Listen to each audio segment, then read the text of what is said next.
Welcome to the 5 at 5. Now, let me start by saying some people say that Virgil van Dijk is arrogant. Let me tell you, he's got nothing on the arrogance of Arsenal fans right now being top of the table. Hit that like button. If your team is top of the league, fingers crossed, this season we end up there. But let's talk about that later. For now, smash that like button and let's get into my 5 at 5. Number 1, Martin Ødegaard's pass. Yes, you know the one I'm talking about. You're all replaying it in your head right now as I'm talking. Outside of the left foot, curved round the defender, timed and waited perfectly for Bukayo Saka's run. Beautiful. Chef's kiss, Martin Ødegaard, for that beautiful pass. And listen, it wasn't just the pass. He was brilliant all game. I thought he had a really, really strong game. And let's be honest, Martin Ødegaard in recent weeks went off the boil a little bit. So I was very, very pleased to see him return to form and put in a sparkling display. Let's talk about that display as well. So 93% passing accuracy, which is incredible. 4 chances created, 80% successful dribbles, 10 touches in the opposition box. When you're getting 93% passing accuracy and you're creating chances and operating in the final third, listen, it's very easy to get good passing accuracy when you're in defense and you're playing sideways passes, etc. But when you're playing passes with the difficulty level of that beautiful outside of the left foot curled one to Saka, and you're getting 93%, when you're a creator and you're getting 93%, then you know you're elite. Martin Ødegaard, a very welcome back to form. And if Arsenal want to achieve anything this year, he needs to be like this every single week. Yes, he should have scored. And we know he's not clinical enough. If you can just add that to his game on a consistent basis, then wow, what a player. Number 2, another yellow card for Mikel Arteta.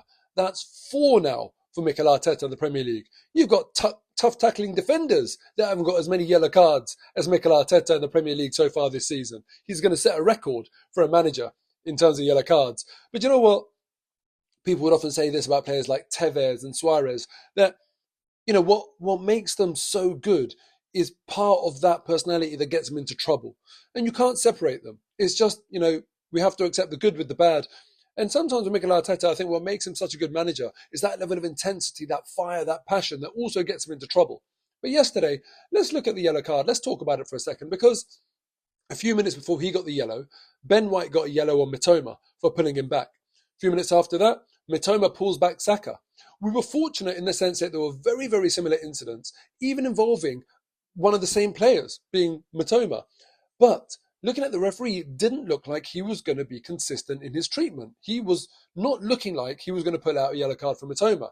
In the end, I felt like it took for Mikel Arteta to wave his hands frantically above his head in the gesture that obviously got him booked, in order for the referee to actually dish out the yellow card for Mitoma and show some consistency. Why does it take for Mikel Arteta to do that? And fine, fair enough, he got booked for it. It was a bit over the top. But it's almost like you have to be over the top to get justice, to make the referee book the player. Now, clearly, Mikel Arteta and referees are not a love story. They are not best friends. And that might cost Arsenal. But it shouldn't rely on Arteta to do that for referees to do their job properly. And also the other point, and let me know what you think about this in the comments. In cricket, you see bowlers and whatever appealing, if you do watch cricket that is, appealing with the umpires, shouting, putting their fingers up and doing all sorts of gestures. It's not considered unsportsmanlike. So Mikel Arteta, he didn't say anything abusive. He didn't, it wasn't aggressive in any way. He was just overly dramatic. I mean, is that really that bad? Does that really equal dissent? Because it doesn't in other sports. Let me know your thoughts in the comments below. Should that have been a yellow or not? Number 3, 33. That's how many games Brighton have scored in consecutively before they faced the mighty Arsenal yesterday. Now, that is some stat. Brighton on an amazing goal-scoring run there, always getting on the score sheet. And clearly, over the course of 33 games, you're going to come up against some really, really good teams. So Arsenal did a very good job in shutting them out yesterday. But how did we do it? Let's have a look. Obviously, on the ball, we know we did a brilliant job. But off the ball, finally, we did well enough in the duels. We actually won 58% of tackles, which very often we don't come off, as the winner in that particular metric. We also had 11 interceptions. We were very good off the ball. When you're doing all of that attacking, it's quite easy to lose concentration at times at the back, but we didn't. We really, really kept the concentration. Yes, Brighton had some moments in the second half, and that's always going to happen against a good team with good goal threat. You're not going to be able to keep them penned in their own half all the time, but we kept our concentration and we did the job. We really, really limited them, and it was a really, really dominant display from Arsenal. So a very well-earned clean sheet. We don't keep enough at home in the Premier League. So I'm very happy to see that we finally managed one yesterday. Well done, Arsenal. Shutting Brighton out was no mean. Number 4 Champions League draw. We have got Porto in the next round of the Champions League. The road to Wembley proper starts now. 1st of June, Wembley Stadium. I am desperate. See Arsenal there, and even more desperate. See Arsenal lift that trophy. It will be carnage on the streets of London. But before we speak about that London date in June, in February, we've got to go to Porto. Because we're seeded, we get to play the first game away from home, which means that we know exactly what we need to do when we come back to our place in March for the second leg. Last year, we got knocked out of Europe due to Portuguese opposition. We cannot let that happen again. And we can't overlook Porto. It is a favourable draw, but we cannot overlook them. I thought it was a favourable draw when we got Sporting Lisbon last year. So we've got to do the business against them. But I'm happy. Let me know how you feel about the draw. And also looking ahead at the next round, which I know perhaps we shouldn't be doing, but I'm going to do it anyway. Man City, I'm fearful of them, obviously. Real Madrid, Bayern Munich. They are the only 3 teams that I really, really fear. Now, don't get me wrong. PSG, Inter, Napoli, Barca, whatever, all teams that are capable on their day of putting in a good performance and causing us a lot of problems. But those are the 3 that I'm really, really sort of mindful of. Let me know which teams you're scared of, who you think is going to be our biggest challengers to that CL crown. But actually, do you know what? I feel like we've got a chance this year. We are a good team.